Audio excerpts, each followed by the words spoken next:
Hi my beauties. Okay, just leaving my office and I wanted to make this video for you guys, and I need to do it vlog style because honestly there's sometimes not enough time in the day and I want to get a video out for you each week with educational content. And when seeing patients and like trying to juggle and balance life, like right now I'm going to go take my kids to volleyball practice after just seeing about 20 patients in my office. I won't get a YouTube video out in time. So I'm just gonna take you with me in my pocket and take you along for the ride. And we're gonna talk about fear-mongering with plastic surgeons and other physicians who are kind of scaring people from having filler. Now, filler has gotten a bad rap, but that is more because less than highly qualified injectors have been doing too much filler, using the wrong products, and using way too much filler. But the topic of not being a surgical candidate in the future because you've had filler is kind of a little misleading, and I'm going to kind of dissect this topic with you guys so that you have a better understanding, and it will be empowering and educational for y'all.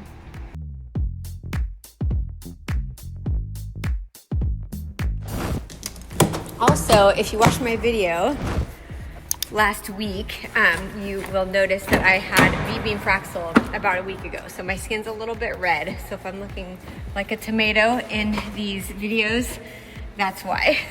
So just keep that in mind.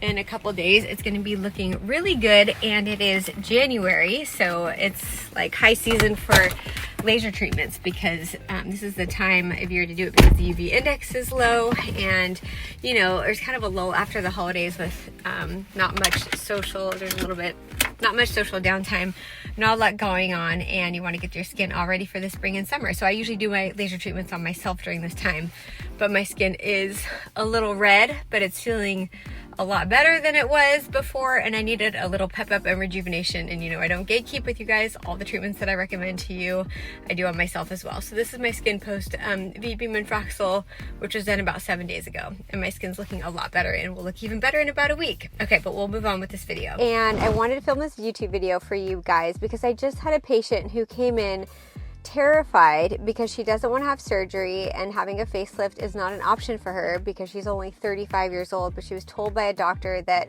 she needed a facelift and a neck lift because if she ever were to do something like Sculptra or a biostimulatory filler, that she would never be able to have surgery in the future.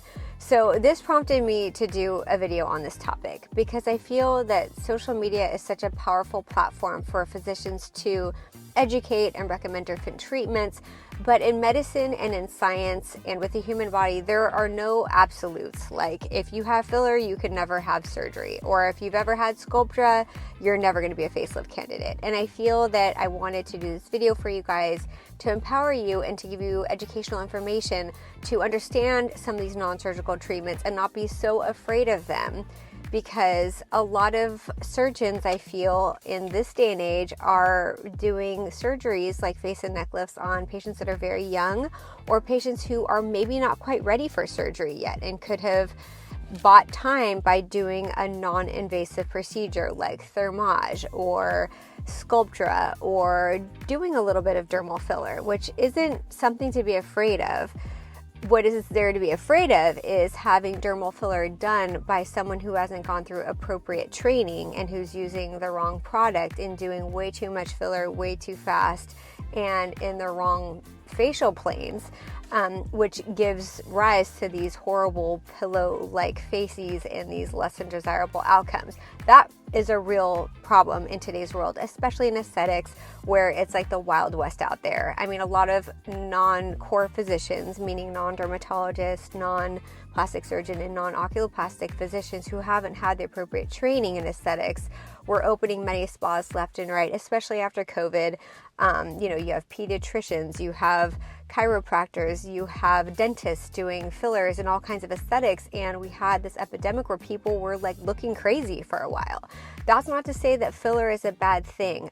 Injecting bad filler or bad injections can give rise to these horrible looking outcomes, but filler in itself is not something to be afraid of. And even myself, I'm in my late 40s now, I've kind of deviated away from fillers on myself. I am more of an energy-based device girl and a laser girl, and I do more of these treatments on myself. Just last week, I did a combination V-beam Fraxel treatment on my face, which is why I'm still a little bit pink, but my skin's looking great after it. And I am proud to say that I don't really have to use filler anymore. But for the right candidate, for lip augmentation, for a little bit of tear trough filler, for fixing the nasolabial folds or the jowls, or reinforcing a defined jawline, sometimes dermal filler, when used very conservatively and very precisely, can do a lot for the face.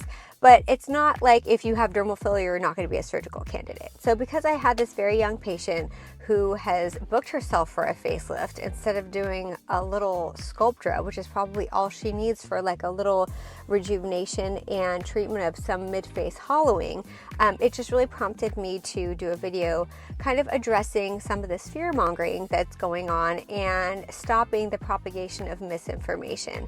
Now again, like I said, in science and in medicine, there's no absolutes. Like if you have filler, you can't have a facelift, or you know, if you have a facelift, then you'll never need filler. There's really gray areas in science and medicine, and surgery may not be an option for some people, or they may want to buy themselves time. For example, me and myself, I'm in my 40s. I'm sure I probably will need a facelift as I approach 50 or when I'm on the other side of 50. But in the meantime, I'm going to do all the non-surgical treatments I can to try to buy myself time and keep myself out of the OR without looking crazy. And that's why I don't do a lot of filler, but I am a proponent of Sculptra. I love my lasers. I think resurfacing lasers do a lot, and tightening devices like Thermage. I've done Thermage ever since I was about 30 years old, and at about 47 now, I've done it 4 times, and I think I've had a really great result trying to keep my, lower face laxity at bay. So when I do have a facelift, I don't think that that's going to preclude me from being a facelift patient or a candidate. And I feel that it's kept me out of the OR, because by now I probably would have had 2 facelifts by now if what they say is true. So hopefully after watching this video, it'll shed light on some of the misinformation out there. Again, on a case by case or patient by patient basis, this may not hold true, but for most intents and purposes, having Thermage or having a biostimulatory filler or having filler in general is not going to preclude you from being a surgical candidate in the future. And now I can speak as a dermatologic surgeon who has done reconstructive flaps and grafts and Mohs micrographic surgery on patients who have had these treatments, Sculptra, Thermage, and other non-surgical treatments, and it's never been an issue. And I can also speak as a dermatologist who does a lot of non-surgical procedures for rejuvenation in my office. So I wear both hats, and I can speak from both sides of the fence and say that on a case-by-case basis, filler is not something to be afraid of, Sculptra is nothing to be afraid of, and Thermage is nothing to be afraid of when in the right hands by an astute, highly trained clinician using the most updated software and the most updated platform within the device world. So hopefully this will make sense, and hopefully this will kind of dampen any fears that you guys have, because the last thing you want is a bunch of 35-year-olds going in and getting facelifts because they told that they were not Sculptra candidates because they could never have a facelift in the future. And I'm seeing a lot of that, which is scary. And as a mom of a daughter and a son, I just, feel like a purpose for me to kind of get this information out there for you, and hopefully you'll learn something after watching this video. So this is the deal with treatments that stimulate collagen, and any treatment that stimulates collagen is going to make your skin tighter, firmer, more supple, plump, more youthful looking, and more healthy looking. So it could be an energy-based device like Thermage, which uses radio frequency to induce collagen synthesis, or it could be soft wave oral therapy, which uses microfocused ultrasound to induce collagen neogenesis, or it could be a biostimulatory injectable like Sculptra, which is polylactic acid, or Radius, which uses calcium hydroxyapatite. All these different mechanisms through all these different treatments that are non-surgical induce collagen synthesis. What happens is our skin gets tighter, firmer, it lifts, it doesn't look as crepey, it doesn't look as lustless, it looks more youthful, healthy, vibrant, and glowing, and dewy, glazed donut. All those effects that we want in the skin happen when we have a lot of collagen. Kids have a ton of collagen in their skin, and that's why their cheeks are smooth and supple and plump. And as we gain wisdom and have birthdays, this even starts in our early 20s, we lose about 10% of collagen each decade. So when you do treatments to enhance collagen synthesis to make up for the loss of collagen or decrease production of collagen, it makes our skin look more youthful, more vibrant, and healthier. And that is a lot easier to do than to just passively go into an OR, make an incision, cut, snip, suture, and kind of tighten the skin on a drum, if you will, because gravity is going to take over at a certain point and your skin cells are going to stop making collagen and your skin's going to become wilted and crepey and weathered and crinkly and saggy over time unless you keep resuspending those ligaments, those tendons, the skin, and have surgery after surgery after surgery. So you almost have a finite number of facelifts or surgeries that you can have in a lifetime. So you want to do things to enhance your skin's health and enhance the production of extracellular matrix proteins in the skin that's going to keep your skin looking good for a longer period of time. I always say like a facelift is remodeling a chair. If you have old, weathered, dirty, stained upholstery on a refurbished chair, it's still going to look like an old, gross piece of furniture. You have to keep the upholstery looking good and you need to change the upholstery or make that look better with the remodeled structure of the chair underneath to make the chair look like new. So all these treatments that we do in the office enhance collagen synthesis. And collagen is a protein in our skin that's made by the fibroblasts. Those are the collagen producing cells. And they start to decrease their production of collagen as we get older. And the collagen that we have that's already existing in the skin gets broken down at a more rapid rate as we get older and as we have environmental insults to the skin like pollution, UV light, blue light emitted from our devices, toxins in our foods, and things of that nature. So the goal is to increase collagen. And when you increase collagen, you are in a way causing scar formation. Now that has been kind of spun in a marketing direction to scare people, and saying that Thermage causes scarring and you can't have a facelift because you've had Thermage is a lot different than saying collagen stimulation induced by Thermage is going to tighten and brighten and lift the skin, make it look more youthful. And that's different than having a scar that's gonna preclude you from having surgery later on. Now, that isn't 100% true. I'm sure that there are people who maybe had Thermage done by a less than highly trained provider or had a bad outcome from Thermage, or they've done Thermage too frequently in their lifetime, and that may have an impact on a surgical undermining or some type of surgical procedure that's involved in a face or neck lift. But that's not to say if you've had Thermage or if you've had Sculptra or if you have filler, you're not a facelift candidate, because all that's going to do is scare people, and that's just simply not true. So I've also seen the statement made that if you have dermal filler, it stays in your skin forever. Now, filler has its role in aesthetics. I'm not a huge filler proponent, and for people who don't want to have filler but want some increased volume, restoration, or have the effects of filler without some of the potential side effects of filler, Easy Gel is something that we do in our office, and we have great, beautiful results with Easy Gel, especially for like the tear trough or any area of the face where you don't want filler. And Easy Gel, I have a whole other YouTube video on it if you want to watch it and learn more about it. It's basically your own blood products that get processed and re-injected back into the skin to have almost like a filler-like effect. The caveat is it doesn't last as long as traditional dermal fillers, but it does last longer than PRF and PRP, which have been used in the past, but their shortcomings are that they don't really last as long. So for people who want to avoid filler, that is an option. However, if you do have dermal filler, some people metabolize it faster than others. Some people, it never metabolizes and it never goes away. And so this is where you see plastic surgeons saying when we're lifting up the skin and we're undermining or doing, and when I say undermining, that just is a surgical procedure where you kind of dissect through the tissue planes. You can go through the skin, the different layers of the muscle, through the subcutaneous fat, and so forth. Sometimes there will be filler there, but it's an inconvenience, but you can just take it out and it's not going to have any deleterious outcomes on a surgical result.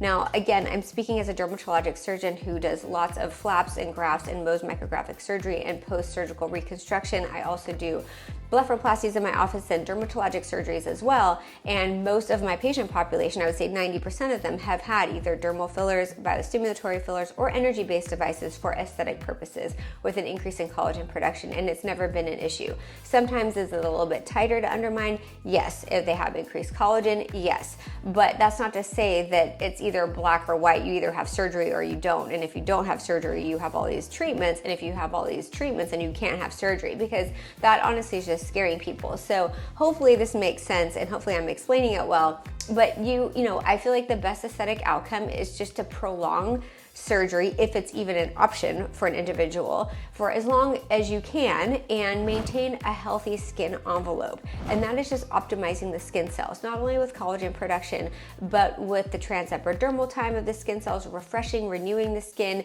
keeping the skins hydrated, keeping the skins healthy, keeping the skin barrier intact and healthy. There's a lot that goes into it, and a lot of it comes from lasers and skincare products. So that's why my line MD Air Skincare, I really want to optimize the skin cellular health to have beautiful glowing skin. But it's not just beautiful skin, it's healthy skin, because healthy skin is beautiful skin.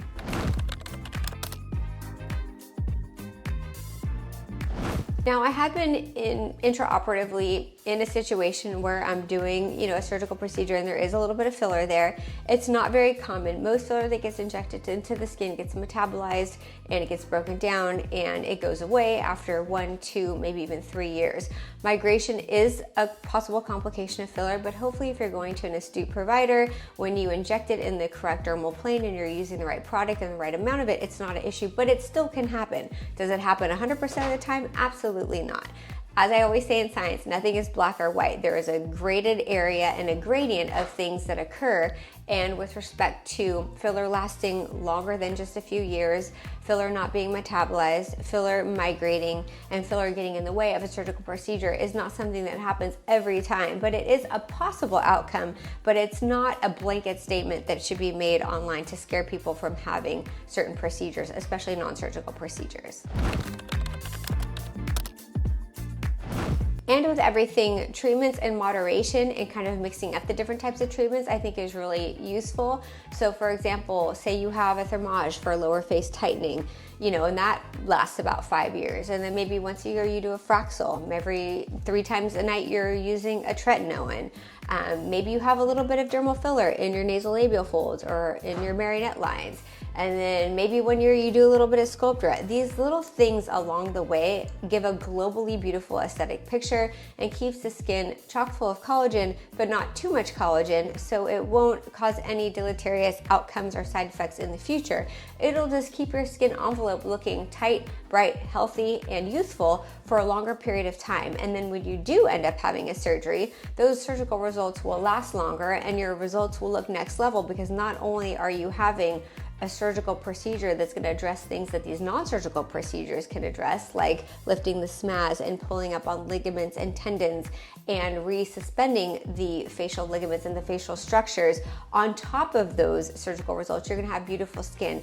And that's what keeps people looking beautiful over a longer period of time, also with more natural looking results. If you just have a facelift and you don't take care of your skin, or you don't do any collagen boosting treatments, you're going to have like this nip tucked face with no wrinkles and with no nasolabial folds or marionette lines, but you're going to have this weathered, brown spot, sun damaged, weather beaten skin on top of this surgery. And it's like a disconnect. When the eyes scan the face, the brain perceives it as this person looks young, but like not really. Like they don't have any wrinkles and they're nip tucked and look like they're in a wind tunnel, but they have these brown spots and large pores and crinkled skin and laugh lines and perioral rhytids, or like smoker's lines, on a face that doesn't have anything else going on. And it's just like a weird half treated kind of aesthetic picture. And so I'm all about collagen boosting treatments, whether that comes from skincare, lasers, devices, even biostimulatory fillers. And I don't want you guys to be afraid of having these procedures or think that you're not going to be able to have a facelift